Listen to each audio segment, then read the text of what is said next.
নমস্কাৰ ষ্টুডিঅ'ৰ মাজত মই মিনহাছাই মুহূৰ্তৰ আটাইতকৈ গুৰুত্বপূৰ্ণ খবৰ লৈ পেনে চেষ্টা কৰিছো। ইতিমধ্যে বৰতাল বজাই বিজেপি চৰকাৰৰ বিৰুদ্ধে তীব্ৰ প্ৰতিবাদ সাব্যস্ত কৰিছে শিৱসাগৰৰ ৰাজপথত হাজাৰ হাজাৰ টাইপা কৰ্মীয়ে জনজাতিকৰণৰ লগতে স্বায়ত্ত শাসনৰ দাবী উত্থাপন কৰিছে। ইতিমধ্যে টাইপা কৰ্মীসকলে হাজাৰ হাজাৰ লোক ওলাই অহা পৰিলক্ষিত হৈছে। শিৱসাগৰত এক প্ৰকাৰ বৰতাল বজাই ঢোল তাবলা বজাই ইতিমধ্যে প্ৰতিবাদ সাব্যস্ত কৰিছে বিজেপি চৰকাৰৰ বিৰুদ্ধে।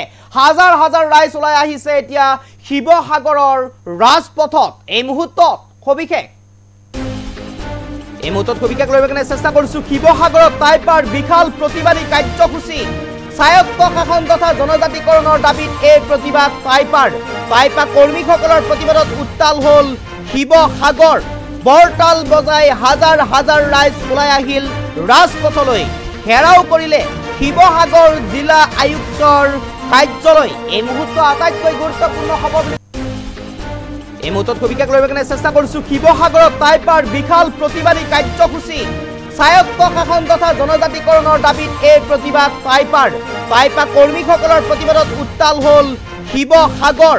বৰতাল বজাই হাজাৰ হাজাৰ ৰাইজ ওলাই আহিল ৰাজপথলৈ, ঘেৰাও কৰিলে শিৱসাগৰ জিলা আয়ুক্তৰ কাৰ্যালয়। এই মুহূৰ্ত আটাইতকৈ গুৰুত্বপূৰ্ণ খবৰ এই মুহূৰ্তত সবিশেষ লৈ পেনে চেষ্টা কৰিছো। শিৱসাগৰত টাইপাৰ বিশাল প্ৰতিবাদী কাৰ্যসূচী, স্বায়ত্ত শাসন তথা জনজাতিকৰণৰ দাবীত এই প্ৰতিবাদ টাইপা কৰ্মীসকলৰ প্ৰতিবাদত উত্তাল হ'ল শিৱসাগৰ। বৰতাল বজাই হাজাৰ হাজাৰ ৰাইজ ওলাই আহিল ৰাজপথলৈ, ঘেৰাও কৰিলে শিৱসাগৰ জিলা আয়ুক্তৰ কাৰ্যালয়। এই মুহূৰ্ত আটাইতকৈ গুৰুত্বপূৰ্ণ খবৰ বুলি ক'ব লাগিব। টাইপাৰ প্ৰতিবাদত কপিল শিৱসাগৰ।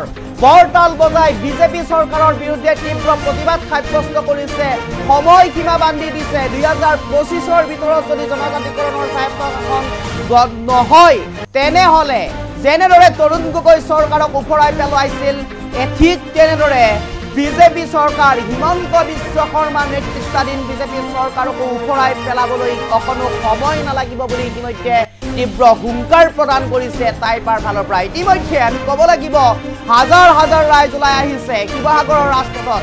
টাইপাই প্ৰতিবাদ সাব্যস্ত কৰিছে, জনজাতিকৰণৰ লগতে স্বায়ত্ত শাসনৰ দাবী উত্থাপন কৰিছে।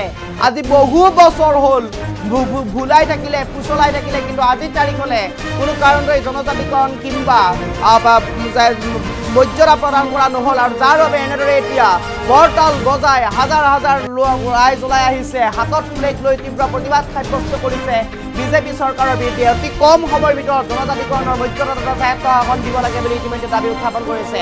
যদিহে 2025ৰ ভিতৰত এই দাবীসমূহ পূৰণ নকৰে চৰকাৰে, হিমন্ত বিশ্ব শৰ্মা নেতৃত্বাধীন চৰকাৰ ওফৰাই পেলাবলৈ অকণো সময় নালাগিব বুলি ইতিমধ্যে হুংকাৰ প্ৰদান কৰা পৰিলক্ষিত হৈছে। এই মুহূৰ্তত মই পোনে সেই দৃশ্যাংশ আছে আমি দেখুৱাব বিচাৰিম।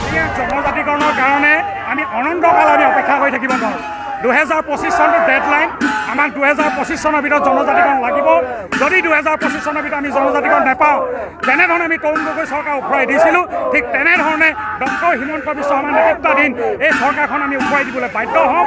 আৰু অনাগত দিনত সমগ্ৰ উজনি অসম ধৰি আমি বিজেপি দল আৰু চৰকাৰৰ বিৰুদ্ধে তীব্ৰ ৰূপত আমি অৰ্থনৈতিক অৱৰোধ, ৰেলপথ অৱৰোধ বন্ধৰ দৰে কাৰ্যসূচী লৈ সমগ্ৰ উজনি অসমৰ আমি স্তব্ধ কৰি দিয়াৰ দৰে এটা পৰিৱেশ আমি সৃষ্টি কৰিম।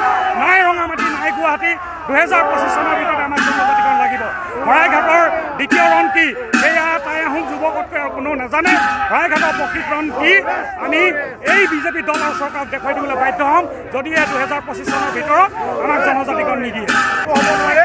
ডক্টৰ হিমন্ত বিশ্ব শৰ্মাই এই কথাকেইটা বুজা উচিত যে আহোমসকলকে ধৰি সৰ্বমুখী ৰাইজক জনজাতি মৰ্যাদা প্ৰদান কৰিব লাগিব। নহ'লে আমাৰ হয় ৰঙামাটি নহয় গুৱাহাটী, এনেকুৱা নীতি আমি ল'ম। আৰু উজনি অসমৰ 43টা বিধানসভা সমষ্টিত সেই চৰকাৰখনক আমি উফৰাবলৈ যত্ন কৰিম। আৰু আহোমে নিৰ্ণায়ক ভূমিকা পালন কৰে। গতিকে আমি যিকোনো মূল্যৰ বিনিময়ত হয় তেখেতলোকে আমাৰ জনজাতি মৰ্যাদা প্ৰদান কৰক, নহয় কিন্তু এই চৰকাৰখনক আমি উফৰাবলৈ।